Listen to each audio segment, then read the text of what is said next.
Students, we'll start with the next topic, that is what is solution.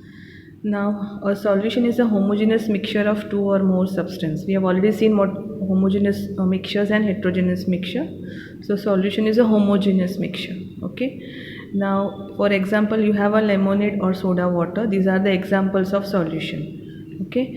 Now, solution is usually a liquid that either contains solid, liquid or gas dissolved in it, usually. Okay. But we can also have solid solutions, that is solid solutions, or solid gaseous solutions like alloys. Okay. Now in alloy you have got one solid dissolved in other solid. Okay. For example, air, you have got all of them are gas there. Okay. Still it is an solution. There is an homogeneity at a particle level. Okay, for example, if you take lemonade, it will taste same throughout. If you take one spoon from top or bottom, the taste is going to be same, the texture is going to be same. Okay, the particles of sugar, salt are evenly distributed in this solution. You will not have some more particles at the bottom or at the top. That is why it is known as a solution. Okay. Now example of the solution one is alloy.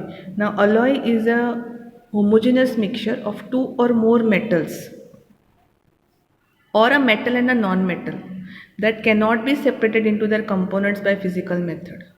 Okay, once they are mixed. An alloy is considered as a mixture because it shows the property that the constituents have got variable composition. It is a mixture. You cannot tell it as a pure substance, because there are two or three more components mixed in it. Otherwise it could have been a pure substance, but it is a mixture. Okay. For example, brass is a mixture of 30% zinc and 70% copper.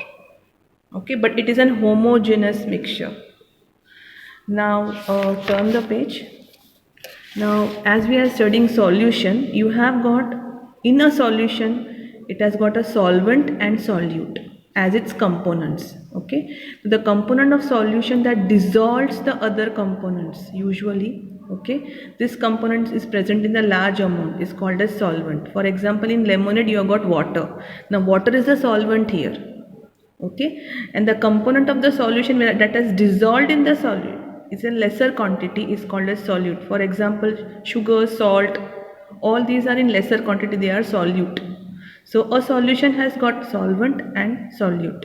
This is in more proportion, this is in less proportion. Okay, now you have got 4 examples in your textbook of solution. The first one is solution of sugar. It's a liquid solution in which the sugar is a solute and water is the solvent. Next is solution of iodine in alcohol. It's also known as tincture iodine. Okay, where iodine is a solute and alcohol is a solvent. Next you have got aerated drinks like soda water. Okay, now this is gas in liquid. They contain gas like carbon dioxide, which is a solute, and water as liquid as solvent. The next example is air. Again, air is a mixture of gas in gas. It's homogeneous mixture and there are so many gases in it. Okay, and the two main constituents are oxygen, that is 21%, and nitrogen, that is 78%. Now if we go to the properties of solution, there are 4 properties of solution. The first property, a solution is always a homogeneous mixture. Okay, and the particles of that solution are always smaller than 1 nanometer, that is 10 raised to minus 9 meter in diameter. So you cannot see them by your naked eyes. Now because these particles are very small in size, they do not scatter the beam of light passing through this solution. So the path of light is not visible in this solution.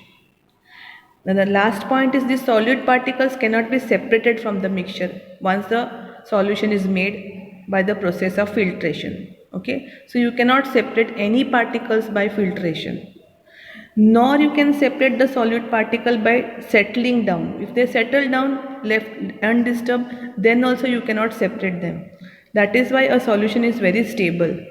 You cannot separate any particles of a solution either by filtration method or by settling down method. Okay, thank you. We'll continue next time.